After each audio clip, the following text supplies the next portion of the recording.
Good morning students, welcome the TSN school. Now we'll continue our last lesson, chapter number 2, The Thief's Story.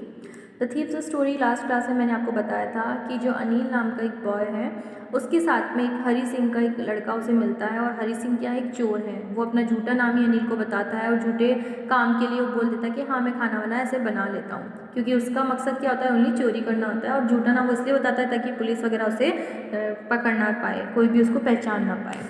Anil के साथ रहते रहते उसको लगभग 1 महीना हो जाता है और वो काफ़ी उसका ट्रस्ट भी जीत लेता है। तो जब अनिल एक दिन पैसों का कुछ मतलब गड्डी लेकर जब वो आता है और उससे अनिल जो हरी सिंह है वो देख लेता है कि पैसे लेकर आज आया है, तो हरी सिंह पूरा प्लान कर लेता है कि आज मैं ये पैसे चोर के करके यहाँ से निकल जाऊँगा, क्योंकि अब बहुत टाइम हो गया मेरे को यहाँ रहते हुए, अब जो मेरा काम है वो पर्सनली मुझे करना ही है। So now will continue this lesson. My heart slid under the mattress searching for the notes. When I found them, I drew them out without a sound. Anil sighed in his sleep and turned on his side towards me. I was startled and quickly crawled out of the room. When I was on the road, I began to run. I had the notes at my waist, held rear by the steering of my pajamas. I slowed down to walk and counted the notes. 600 rupees in 50s. I could live like an old rich Arab for a week or two. When I reached the station, I did not stop at the ticket office. I had never bought a ticket in my life, but dashed straight to the platform. The Lucknow Express was just moving out. The train had still to pick up speed. I should have been able to jump into one of the carriages, but I hesitated. For some reason I can't explain, and I lost the chance to get away.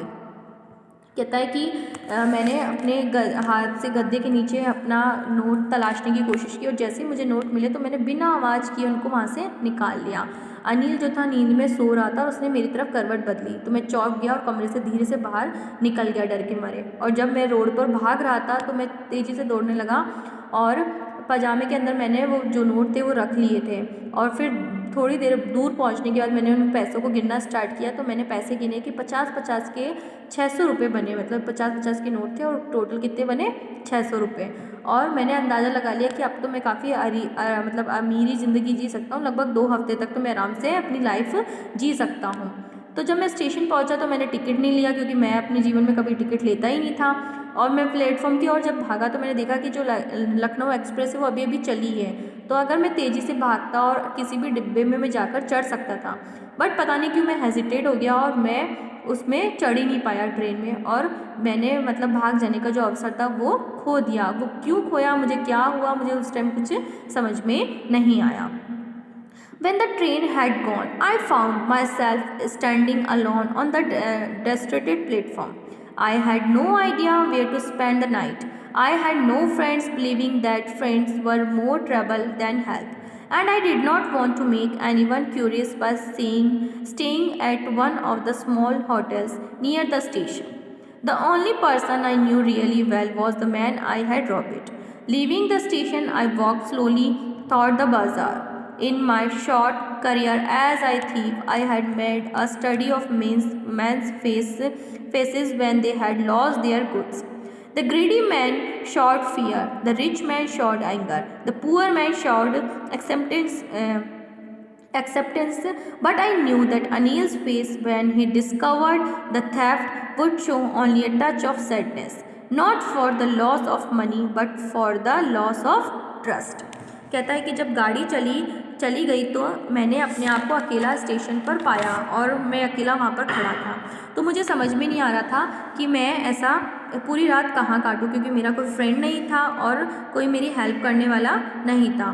तो अब मुझे काफ़ी अकेलापन लग रहा था, तो मैं स्टेशन से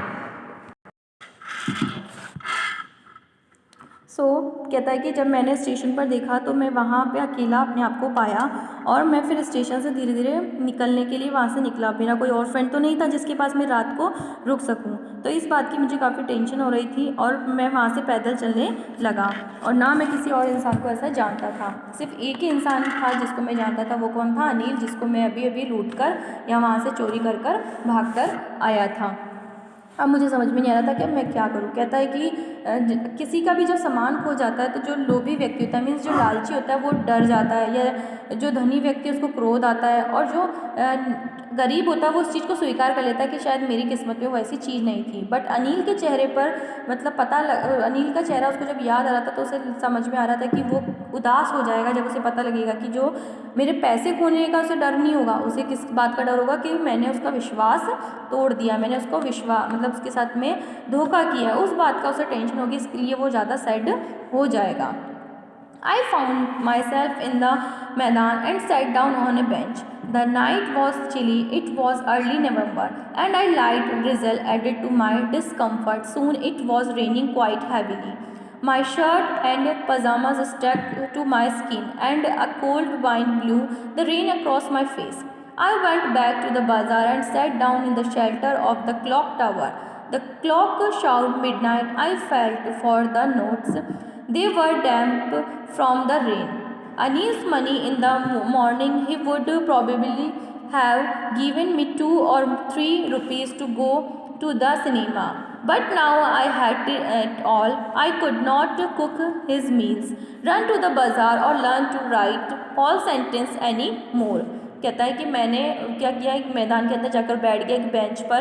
रात बहुत ज़्यादा ठंडी थी, नवंबर की शुरुआत थी और हल्की बूंदाबांदी होने लगी, तो उससे ठंड बहुत ज़्यादा बढ़ गई और मेरे पूरे कपड़े वगैरह जो थे ठंड के कारण भीग गए, और बारिश के कारण और ज़्यादा ऐसे भीग कर पूरी हवा के कारण मेरी हालत ख़राब होती जा रही थी। और उसके बाद मैं बाज़ार गया और 1 घंटा करके नीचे जाकर बैठ गया। रात के लगभग 12 बज गए थे। मैंने नोटों को मतलब जो नोट थे उसको देखा, तो देखा कि वो बारिश के कारण क्या हो गए, थोड़े से गीले हो गए।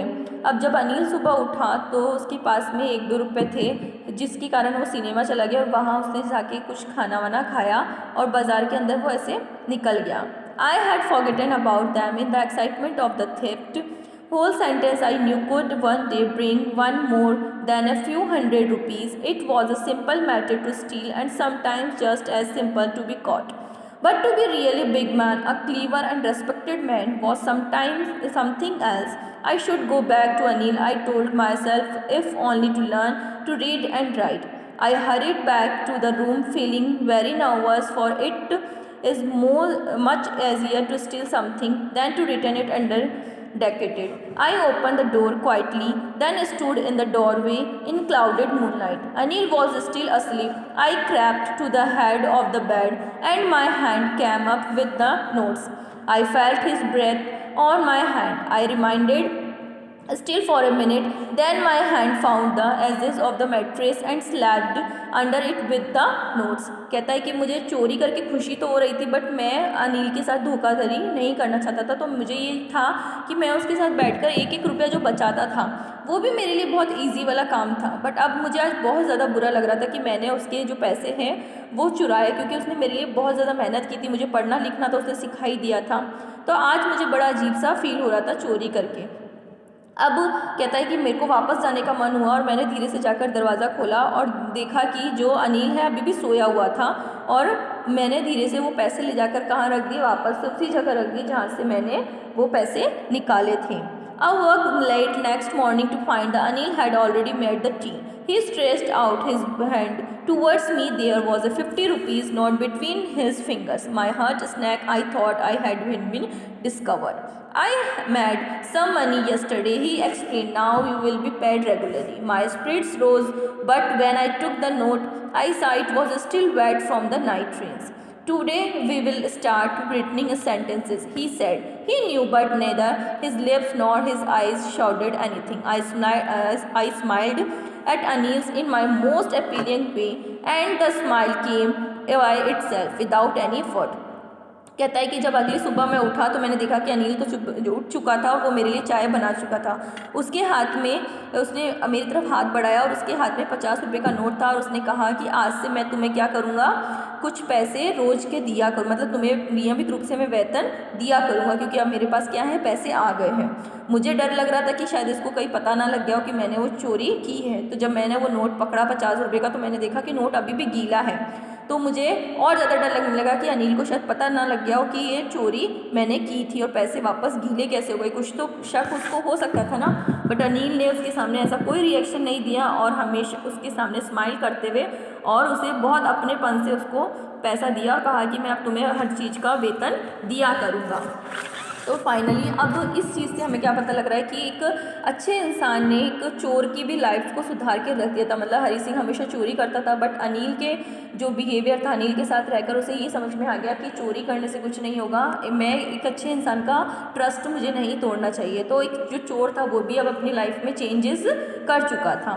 सो students, this lesson is are completed. If you have any doubt regarding this, please note it down in your notebook. Thank you all.